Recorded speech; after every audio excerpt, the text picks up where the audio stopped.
All right, hey guys, hope you had a good weekend. Let's go ahead and get started where we left off. I believe this is the slide that we were on with the Korean War. Remember, we had just finished up the Korean War and we started to talk about the dispute between MacArthur and Truman.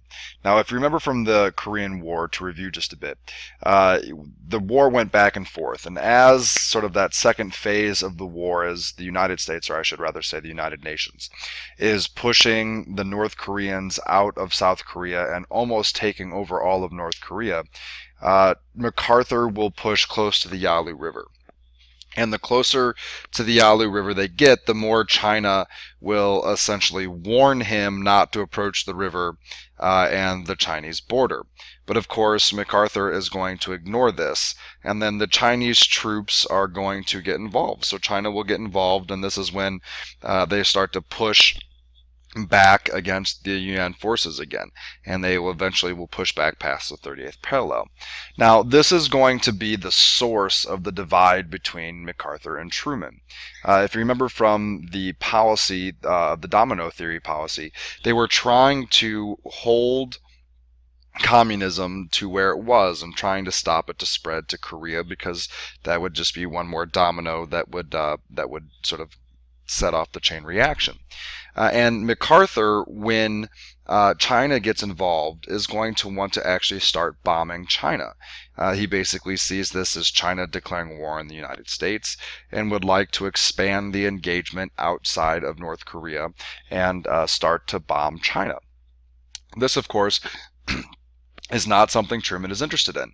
In fact, when China was battling for the communist revolution there, Truman had the option to get involved to support the democratic government, but he didn't, because he's afraid that this is going to create a third world war, because if Truman intervenes in China to potentially influence the war there and to keep communism out, then maybe Russia gets involved and so forth and so on. So Truman is pretty committed to keeping this a limited war. Okay, so he wants to keep the war sort of confined to Korea, and he doesn't want to branch out, especially not into China. So MacArthur is going to be pretty critical of this, and he is going to start to attack Truman about this publicly in the media. And Truman really will have no choice but to fire MacArthur. He is the commander-in-chief. He is MacArthur's boss. Here is MacArthur going out without permission, speaking publicly about his discontent with his boss's decisions, so on. You can see here, April 11th of 51, Truman will fire MacArthur. Now, this is a really controversial decision. MacArthur is a war hero. Remember, he is the general in charge of the Pacific Campaign during World War II. He will actually have like a ticker tape parade once he's fired, once he comes back to the United States. So MacArthur is sort of a war hero that the United States public will get behind. So this is really probably one of Truman's most trying points of his presidency, as he has this battle between MacArthur and himself. Now, eventually MacArthur will fade away, and the lasting effects on Truman's presidency will not be all that lasting. But Truman will have a tough time with this. Now, I'll try to post this video clip, it's just about 2 minutes long, on Classroom for you guys to watch. I don't think I can play it here and record at the same time with the technology I'm using, but you guys will take a look at this, if you will, on Classroom, so you can hear straight from the horse's mouth, if you will, why Truman decided to dismiss MacArthur. So here's just a little bit of the notes, so you can take them down. Like I said, once China gets involved, MacArthur really wants to sort of engage the Chinese to protect his troops. Truman will want to keep this a limited war confined to Korea, and, well, he gets fired. Which is probably not all that surprising, really, especially when you think about the sign that Harry S. Truman had on his desk, "The buck stops here." From Missouri, the Show Me State, being sort of a stubborn guy, Truman. So When push comes to shove, he's going to do the only thing that he can do, which is to get rid of MacArthur, which, like I said, is a pretty unpopular decision, but eventually, after a couple of weeks, this will fade away, and Truman is no worse for wear because of it. So this is the end of the Korean War. I think we talked about it, how this goes back and forth and back and forth, and eventually we end up right where we started. So the conflict lasts 3 years, but it ends up exactly where they were at the beginning. So here you can see the lines from the Chinese coming in from Manchuria and getting involved in North Korea. They will eventually actually push back past Seoul, but then there's another push from the UN forces, and we end up at the 38th parallel, right where we started, which is now called the DMZ, the Demilitarized Zone. And of course, we still have not united North and South Korea today. Now, this is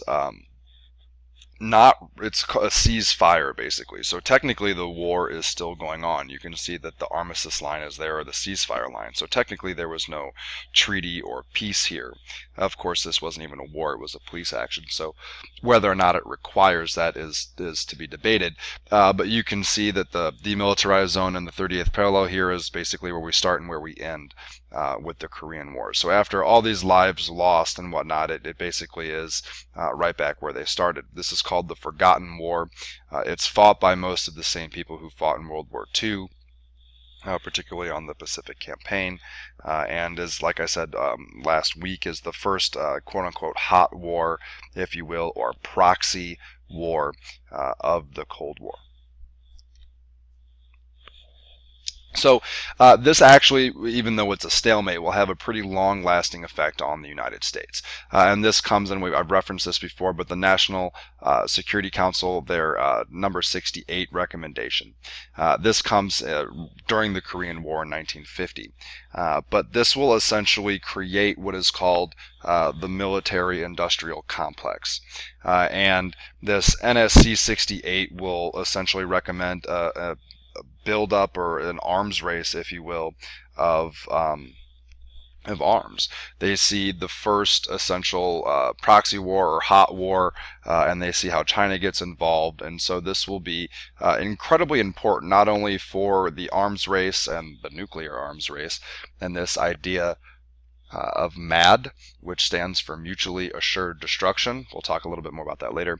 But the idea here is that we will start building up our military, and building up to a massive extent, and this really still survives today. This sort of sets a precedent. If you go to Wikipedia and look at the amount of money that the United States spends on its military compared to other countries around the world, we spend more money on our military than the next 9 highest countries combined. And this sort of precedent is really started here by NSC 68. So this really, even though it is now almost 70 years old, still has had sort of a pretty lasting effect on the idea that, or the way the United States views its military politically. And you can see here that this becomes extraordinarily expensive. And it says here it's initially scrapped, but this actually goes into effect, as we'll see here in a second with a graph that I'll show you. So NSC 68 will help quadruple defense spending. It'll allow us to ally with non-communists around the world, so that idea of containment and the NATO, like we've sort of seen before. This point here, the second point, allying with non-communists around the world, will pop up again with Vietnam when we get there. And it will also convince the public and help for on the political side of the needs for an arms buildup. And this leads to not only an arms race, but the nuclear arms race, and the idea of mutually assured destruction. Now, this idea of mutually assured destruction is important, because essentially what happens is parties agree not to have some sort of nuclear defense. Like you talk about, like the missile defenses that could potentially shoot down a nuclear ICBM as it's en route. And as a quick side story, I used to, my ex-roommate, his name is Chris, was in the Navy for a while, and he worked on a little boat off on the Pacific. He was stationed in San Diego, and his boat essentially was a test boat. They were testing a missile systems where they would be able to shoot a missile from his boat and be able to intercept or essentially explode an ICBM that would be an intercontinental ballistic missile armed with a nuclear warhead that was en route to the United States. And these sort of defense programs are sort of frowned upon at the time because of this idea of mutually assured destruction. And essentially what the idea is that if Russia shoots missiles at the United States, we will see that. And before those missiles from Russia hit the United States, we will launch our missiles. And essentially, our missiles will pass each other in the air and create, well, mutually assured destruction. If one country fires an ICBM or fires nuclear weapons at the other country will be able to get off their weapons before the others hit, and both countries will be destroyed. So essentially, this idea of nuclear holocaust will save us all, because Russia knows that even if they are able to launch a nuclear weapon, they will be the worse for wear, because we will launch our weapons before they're able to take ours out. So this is part of the arms race, part of the nuclear arms race that is sort of the trademark, if you will, of the Cold War. So here's the graph I alluded to earlier. You can see after World War II ends down there in 1948 how there's a massive drop-off in the amount of dollars spent in defense spending. And then you can see right around 1950, when we see NSC 68, the defense budget in 2 years will rise. It'll go from just about, you can see this is in millions of dollars, so so billions of dollars here. You can see how it raises almost 5 times in just a short couple of years because of the difference between, or because of the long-lasting effects of NSC 68. Now, this will be incredibly important. This will be a big reason why that will contribute to the foreign policy of the arms race in the Cold War, but it'll also contribute to the 1950s economy. And a question that I've sort of posed in class several times is, why did we not fall back into the Depression after the war was over, after we've done spending all of this money on defenses? So when you look at 1945 at the peak of this defense spending, and then the drop, why do we not return to the Depression by 1948 when we see this massive drop? And the answer is actually we do. For a couple of years through 1946 and 1947, we do actually see a recession. But once basically 1950 hits and the effects of NSC 68 go into effect, the economy will help to rebound, and we see this industrial military complex that will basically mean constant wartime, war-esque spending in the United States for the military, and this will help the economy. So we'll get into this a little bit more closely when we get into the Cold War home front, if you will. I'll call it a home front, even though it's not really that. But this will have a big effect, not only politically, economically, but also in foreign policy as well. So as I was talking about, these huge military budgets sort of equal a permanent wartime economy. And so essentially the economies at this point are depending on this industrial military complex to avoid recessions and to avoid falling back into the Great Depression after World War II. This will also help with technology. So we get aerospace, we'll talk about the space race, electronics as computers, eventually the internet. The internet starts as a way for the military to connect with each other and communicate with each other. So this will have massive effects, both societal and foreign policy wise and military wise. So this will lead to huge gains for several years. We'll have cheap energy for a long time. We'll have more people leaving the agriculture, moving more towards industry in the cities, even though the fact that farm productivity is increasing because of the technology that's coming out. So this is going to have a huge effect on the American economy and America in general. So this is sort of one of those big cause and effect sort of things where we see with NSC 68. All right, so I'm getting close to my 15-minute mark. I'm going to pause it here in a second.